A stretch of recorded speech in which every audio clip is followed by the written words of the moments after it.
GTA अपना दायित्व ठीक से निभा नहीं पा रहा है। ये बातें कही है राज्यपाल जगदीप धनखड़ ने 2017 से। नहीं हुआ ऑडिट ना चुनाव। 2017 के बाद से कोई जीटीए ऑडिट नहीं हुआ और ना ही कोई चुनाव हुआ। ये असंवैधानिक है। राज्यपाल जगदीप धनखड़ ने सोमवार को दार्जिलिंग से कोलकाता जाते समय बागडोगरा एयरपोर्ट पर ये बातें कही। हवाई अड्डे पर ऐसी टिप्पणी की गई।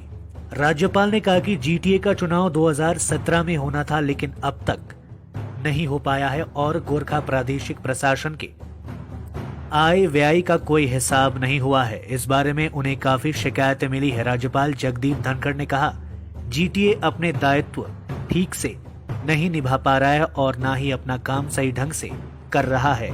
इतना ही नहीं, उन्होंने कहा यदि आवश्यकता पड़ी तो वे सीएजी के माध्यम से जीटीए का ऑडिट करवाएंगे। अत्यंत लाभदायक रहा। Public representative, MLA, MP, organisations, NGOs और अलग अलग व्यक्तियों ने लगातार मेरे से संपर्क किया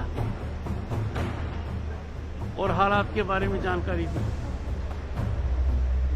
सबने एक स्वर में कहा, गोरखा टेरिटोरियल एडमिनिस्ट्रेशन ठीक काम नहीं कर रहा है। 2017 से चुनाव न होना चिंता का विषय है। ग्रास रूट की डेमोक्रेसी है, वो कई वर्षों से समाप्त हो गई है। सभी ने एक स्वर में कहा, GTA is Dane of corruption, Dane of inefficiency.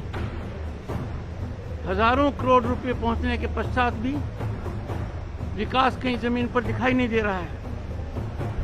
इतने सालों तक जीटीए का ऑडिट न होना अच्छी बात नहीं है। कानून में इसका प्रावधान है।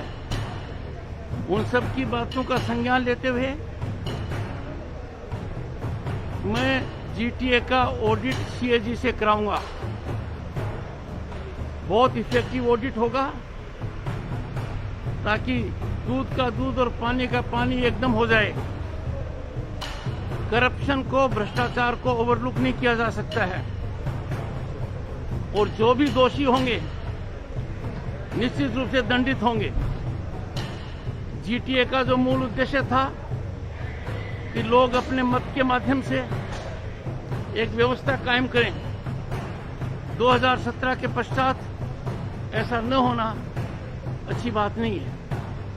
बहुत सी बातें उन्होंने मुझे बताई हैं, इस इलाके की समस्याओं के बारे में बताया है। मेरे स्तर पर प्रथम सेवक के नाते जो कुछ संभव होगा निश्चित रूप से किया जाएगा।